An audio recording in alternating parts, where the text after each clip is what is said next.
বাগিনার আমি পাইলাম বড় বড় শৈল। গতকাল মাছগুলোর খাওয়াইছি খোল। আজকে অনেকগুলা পাইছি টাকি, আরো মাছ ধরার বাকি।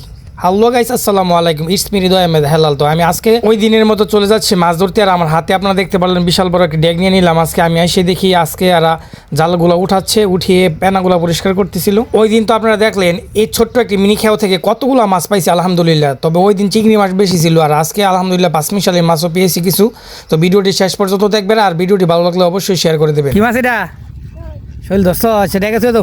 আরেকটা বিষয় আপনাদেরকে ক্লিয়ার করে রাখি, আপনারা আমার এই মাছ দেখে অনেকে মাছ চেয়েছেন। এখন আমি আর মাছ বিক্রি করি না, কারণ আমাদের দিকে পানি চলে গেছে, অর্থাৎ বর্ষাকাল আর নাই।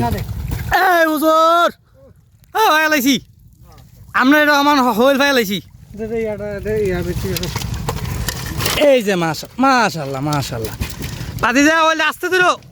হ্যাঁ সারা দিবি, তুই সারা দিবি বলে অনেকবার আইমালকে ধরি আপনি বলে ধরেন।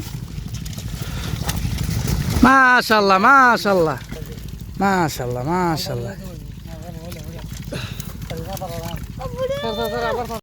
এই মাছ ধরতে তোমরা অনুভূতি কি বলো? ভালো লাগতেছে? হ্যাঁ, কি মাছ পাইছো আজকে? বড় শৈল, তাই না? শৈল মাছ দেখে ভালো লাগতেছে?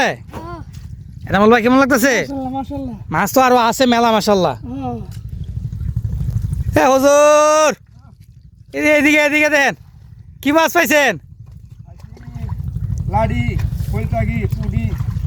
হইলটাকি পুডি। যাক মাশাল্লাহ মাশাল্লাহ মাশাল্লাহ মাশাল্লাহ। তো গাইস সবগুলা মাছ ধরে দেখেন আমরা 2-3 বল মাছ এবং বিশাল বড় এক ডেক মাছ পেয়েছি। আপনারা দেখতে পাচ্ছেন খুবই সুন্দর মাছ। এই দিন তো এটা পাইছি না, আজকে তো শৈল পাইলাম বড় বড়। একটা, দুইটা, তিনটা, এই যে কই মাছও আছে সুন্দর সুন্দর। তো গাইস ফাইনালি আমাদের মাছ ধরা শেষ। এখন আমরা খেউটি আবার দিয়ে দিব। আবার আগামী 2-1 দিনের মধ্যে খেউটি আমরা উঠাবো এবং মাছ ধরবো ইনশাল্লাহ। তো ভিডিওটি কেমন লেগেছে, ভালো লাগলে অবশ্যই জানাবেন। আল্লাহ হাফেজ।